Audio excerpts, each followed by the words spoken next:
વાપીની દમણગંગા નદીમાં ગતકાલે બપોરે અંદાજિત 3 વાગ્યે એક વૃદ્ધનું શવ મળતા વિસ્તારમાં હલચલ મચી ગઈ હતી. શવ રેલવે બ્રિજ પાસે પથ્થરો વચ્ચે મળી આવ્યું હતું. પ્રાથમિક તપાસમાં અનુમાન લગાવવામાં આવી રહ્યું છે કે વૃદ્ધનું મોત રેલવે બ્રિજ પર ટ્રેન સાથે અથડાઈને નીચે પડવાના કારણે થયું હોઈ શકે છે.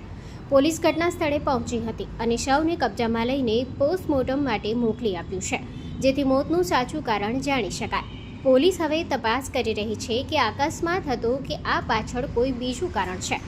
મળી આવેલી માહિતી અનુસાર મૃતક ગામનું જ એક વૃદ્ધ હતું, જે સાંભળવા અને બોલવામાં અસમર્થ હતું. ગામના એક પશુપાલકે જણાવ્યું કે આ કાકા ઘરવિહોણા હતા અને પોતાનું ગુજરાન કરવા માટે અહીં ત્યાં ફરીને ભીખ માગીને ભોજન કરતા હતા.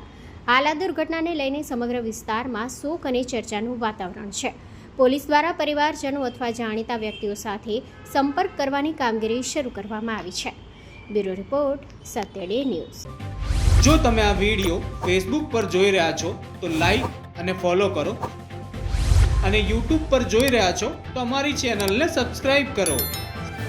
satyday.com, આઝાદી સમાચારોની.